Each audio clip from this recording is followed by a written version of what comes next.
YouTube, Fargo Monk here. We're going to continue with part 2 of the teardown of a 1978 GS550.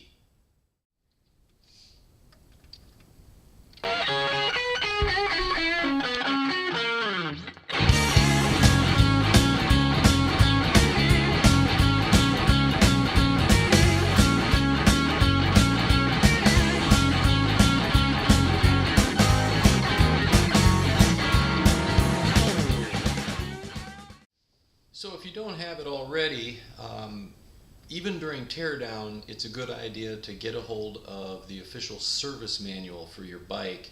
GS550 is out there. I think I found mine through GS Resources, which is a really good online forum of people that own these bikes and eat, sleep, and breathe them. Fantastic resource. So I got this through, I think there's a guy on there, what is he called? Base Cliff, I believe. Take a look.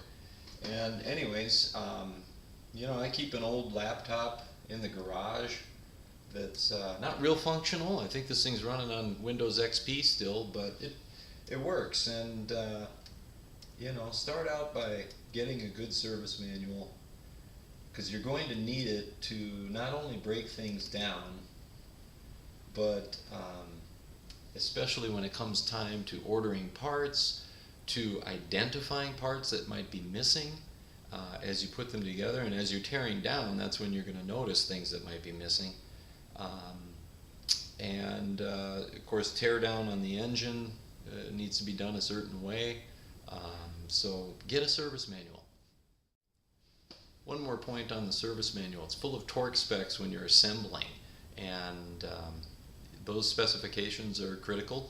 You don't want to be over torquing bolts and nuts and screws, and that's another piece of why you need that service manual. So get a good service manual. So when you're going to take off the rear brake lever, I've loosened up this 12mm bolt. You need to pull that completely out, and I'll show you why. But we've got this spring that has tension on the lever. Just grab with the pliers, any type of pliers will do. These are actually a little small for the job, but they were within arm's reach. And just take the tension off of it first so that that's loose. And then you can wiggle it off, and you don't have that spring tension working against you. Where does this bolt go? With that part. Put it back in there, and you won't lose it. And you know, keep things together. So here's why you need to remove the bolt first, because this shaft has this channel running in it, and the bolt runs down along that channel. So I'm trying to pull it out here for you. So when that's in there, you know, just loosening it is not enough to pull it off of the shaft. You need to completely remove the bolt, then it'll come off the shaft. So I've got my instrument cluster just resting here on top of the fender and forks, and there are two lines that come from this. Both have a plug similar to this. This one is for most of the lights and indicator lights. And then this other one is for the gear position indicator, which is a really cool feature of the GS550s. It has a fully functioning, and by that I mean all speeds, not just a neutral indicator, but it indicates in that right above that ignition line there, you know, first through sixth gear. And that might be a cool thing to try to strip out of this thing, because I'm not going with these gauges. I've got smaller little silver ones from Dime City Cycles that I'm going to put on. But it might be fun to see if we can't pull that out. It might be so well integrated though in that's a difficult task. Anyways, two plugs disconnected, and as usual, mark them gear position indicator on the wiring harness. So I'm going to get this front brake caliper off, and I just want to be really careful. I got cardboard down here and a bottle to catch fluid in, but I'm going to just kind of fast track this and loosen this banjo bolt. And if it doesn't flow in a manner I find controllable, I'll tighten it back up. But so far it's staying off the paint, and that's the key thing. Is I want to keep it off of chrome, off of paint. This stuff is just so corrosive.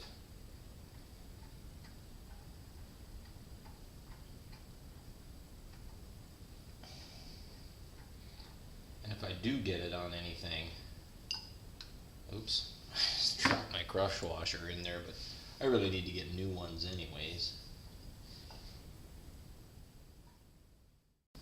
Now I noticed I got a little bit on the brake disc, so I'm going to clean that really well before reassembly. Let me grab another towel. So to get the brake hose off on the other side, I needed to take out a bracket that was bolted to these front fender mount bolts. So I've got them off on the other side, and I figured if I've got half of them off already, I'll just jump over here, take these two off. They're 12mm heads, and just remove the front fender. And I got the last bolt out.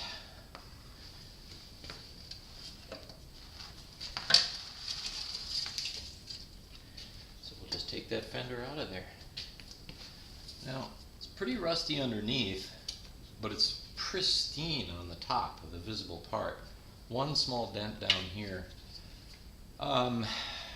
You know, it's a pretty heavy part, and with a cafe racer, of course, you want to reduce your weight.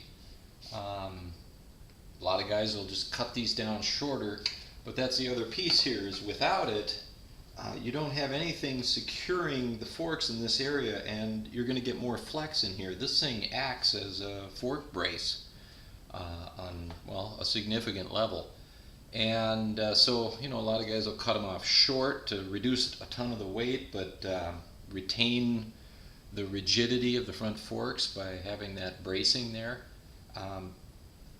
It's hard for me to cut up a nice part like this. I'd almost rather use it because I like the look of it, or you know, sell it to somebody who's going to use it for a restoration job, and come up with something else as a fork brace up here. So we'll see if I can locate a fork brace that'll fit this bike, and then I'll probably go that route and keep this part for someone that can use it. I just don't think I'm going to cut it. If I can't find a fork brace, I'm going to put it back on and run with it and just deal with the extra weight, because frankly I like the look of it too. So now on this brake caliper, I've just got two 17mm bolts holding it on.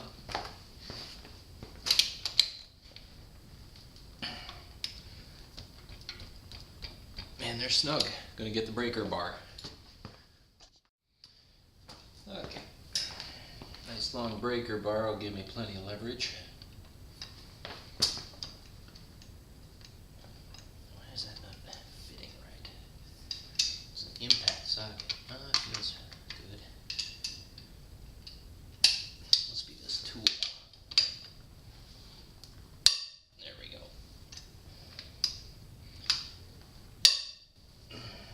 Seems to me like excessive torque.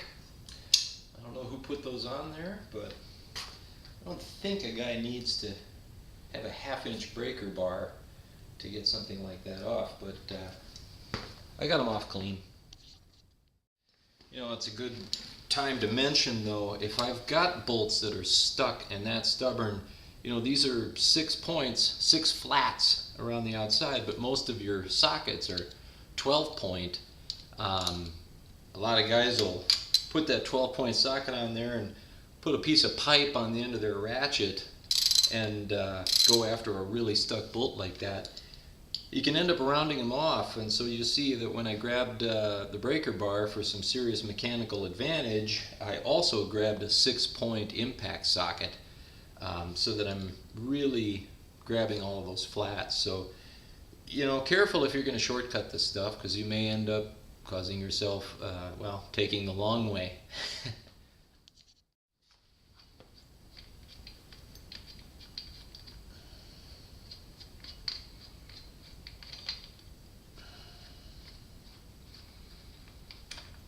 There's one. And there's my caliper, and watch out for the brake fluid. Try to get this part wiped up as quickly as I can. I believe I'm going to paint it, but it's in pretty nice shape. I kind of want to paint it, so maybe it doesn't matter that much, but you still want a good surface to paint, and nothing's better than the factory paint, I would imagine. Nothing that I could do would be better. So, better that base coat is, the better I have a chance of success.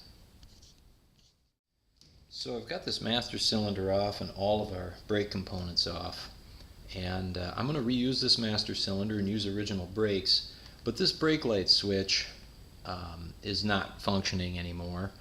I looked into the new Suzuki part and found that it's available. It's really expensive, and I've got a different solution. So I'm going to pull this thing off of here. I'll get this part cleaned up and we'll paint it later. But I want to show you what I'm going to use when we assemble this as a brake light switch for the front brakes instead of the factory switch. So here it is. Got this off of eBay. I can't remember what I paid, but it was not a lot. It was certainly far less than that Suzuki part. And essentially, it is a new banjo bolt for putting the brake line on that will fit in there, and the switch is integrated right into the banjo bolt. So when the pressure rises on the brake fluid, it activates the switch, and that'll run my brakes. So this was a cheaper alternative to the Suzuki switch, which is mechanical. This one is hydraulically powered and should work good. Getting the front wheel off. I'm going to first loosen this and then take off these two 14mm bolts at the bottoms of the forks. This is the axle retaining cap, both sides, and then we can just pull that front wheel right off. It'd be a piece of cake.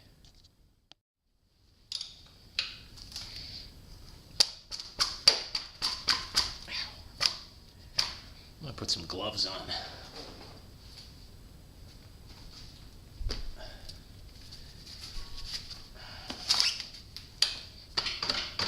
There, makes a much better hand hammer.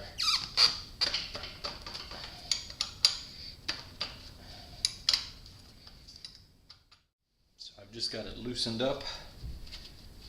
I don't need to get that completely off. And then when I remove these cap screws, well, they're not cap screws, but these caps, then I should just be able to take the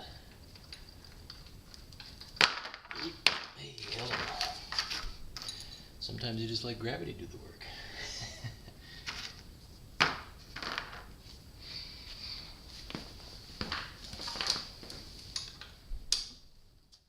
Okay, it's completely loose now, but I do need to raise the front end up just to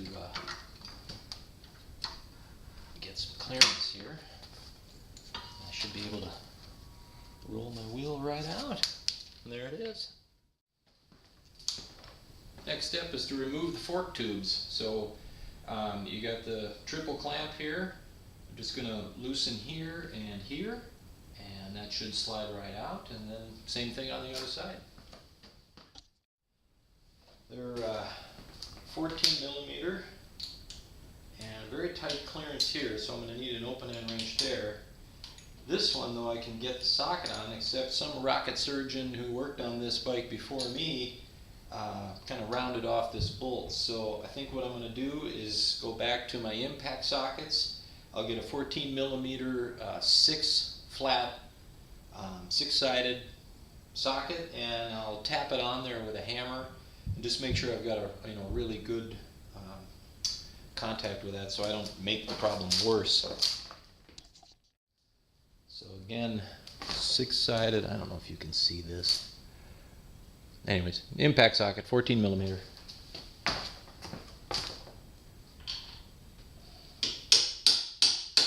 There. Now I've got good connection on that thing, so that's what I'll hold that side with. I'll use the open end wrench on the other side because the clearance is too tight for anything else. Sometimes it's handy to go from 3/8 up to a 1/2 inch, especially when you're using 1/2 inch impact sockets like this. So a nice adapter to have in your toolbox. Not entirely necessary, but there we go. That one's loose. This guy is just a single bolt. So as I loosen this up, I should be able to slide that fork tube right out.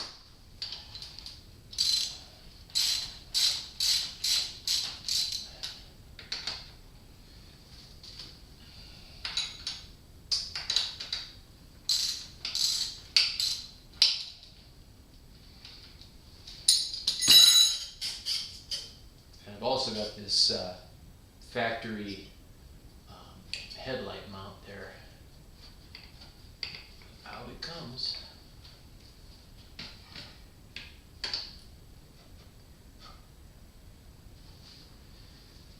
As Zach would say from Motorcyclist, easy peasy lemon squeezy. Thanks, Zach.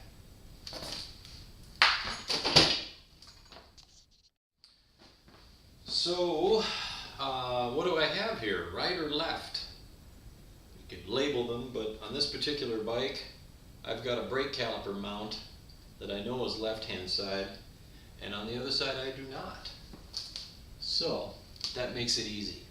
No point in labeling, they're already labeled.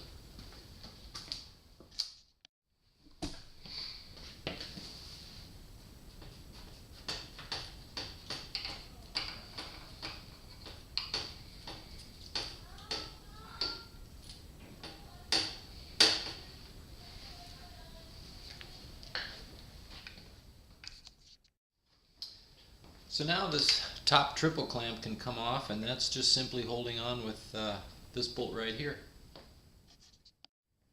This is 12 millimeter.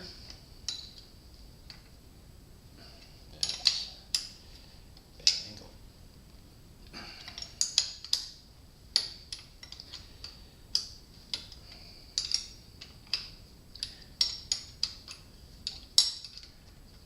I do believe I'm going to have to tighten or loosen this also, because there is a washer that's larger in diameter than that shaft there.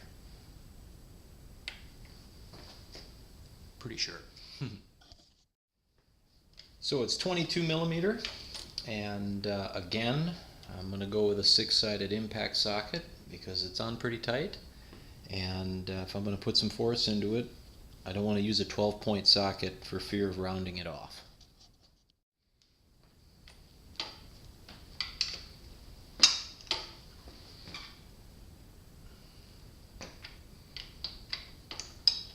There we go.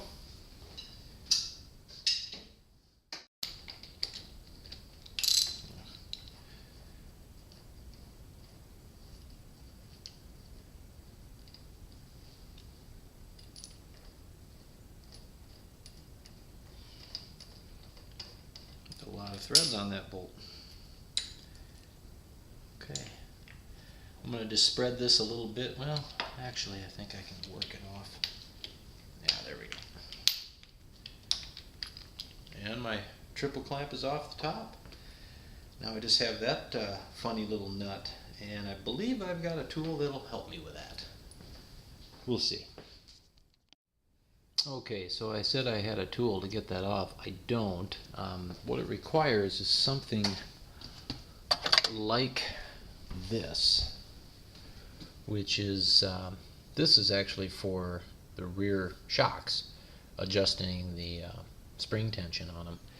And but on this particular nut, the little gap is too big and this doesn't fit in there.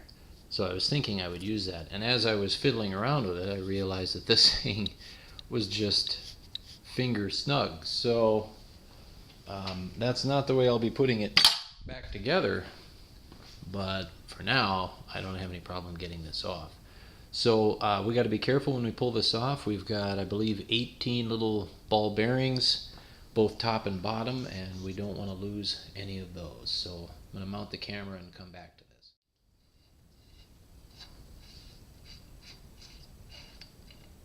Okay, I got all the nuts off. Gravity will pull that out of there now. Take this cap off. And I got my hand at the bottom.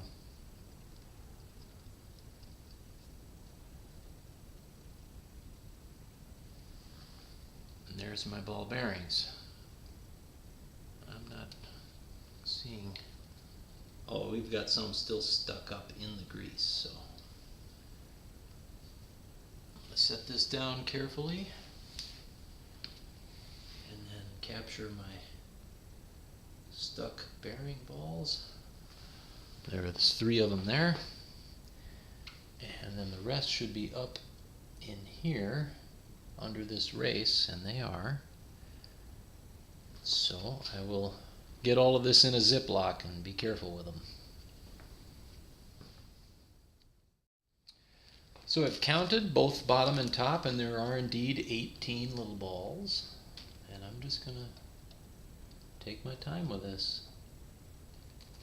There's no point in losing any. For now, they're going to go into this bag dirty. I've got some glass jars that I'm cleaning in the dishwasher. They're used for some food that we consume regularly. And those glass jars are really handy for cleaning small parts like this, because I can put solvents in the glass jar that would typically melt a plastic container. Oops. So one of the things that we as custom cafe racer builders, one of the things we have to concern ourselves with is not only the mechanics of what we're doing, but there's a lot of design going on here. And this is where personal taste comes in quite a bit. But there is also well, some conventions in design that are pretty smart to follow. If you've not heard of something called the golden ratio or the divine proportion, I suggest you look up on YouTube Cafe Racer TV, or sorry, it's Racer TV, and he has a video on it. It's really good. This is a ratio 1.618 that shows up a lot in Mother Nature and in the universe, and if you follow it, for whatever reason, things come out a little bit more pleasing to the eye. So one of the things that I want to do is when I finish the rear seat on this bike, I want to be centering, the seat will be up here, and I want to center my visual mass to the back seat over the axle and over this hub right here. And so before I take the rear wheel off, I want to know on this frame exactly where that is. And so I'm just going to take a grease pen and mark that. So these are the kinds of things that as we're disassembling we may want to pay attention to. It's not that I couldn't put the rear wheel back on and figure it out later, but just as I go, I'm thinking about this stuff. So I've got a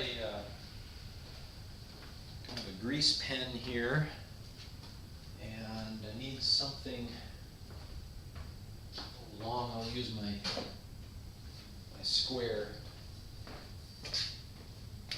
And so there's the center of my axle. So this is looking, maybe sure I'm level here. Yeah. center of my axle. This is the rear of my hub. It's about here.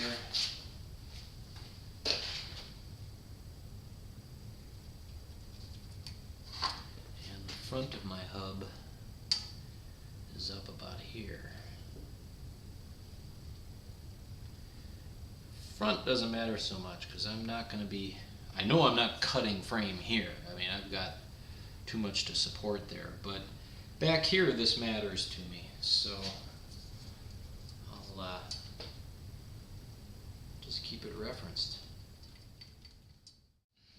So with that, I think I'll conclude this episode of the Teardown. There's not much left here. We've got a little bit of wiring harness left, some of the electricals on the engine, you know, the ignition parts. I'm going to leave the rear wheel on for now because I believe I'm going to enjoy the stability of that as I take the engine out. Maybe not, but anyways, we'll call this part 2 done. And I believe the next video we'll move into getting the engine out and maybe that rear wheel will come off, but getting the rear wheel off isn't that big a deal. The ignition parts aren't that big a deal either. A couple of bolts and they're all going to come off. So thanks for watching. Be sure to subscribe if you like following this project. I intend to see this through to the end, and so I'm going to devote quite a bit of my time to it over the next year. And I'd love to have you join me each week, or as often as I can get the videos out anyways. I'm going to try for weekly. Maybe it'll be every 2 weeks. I really am going to start feeling bad if I don't get something up every 2 weeks. So know that that's at least what I'm driving toward. And hope you enjoy it.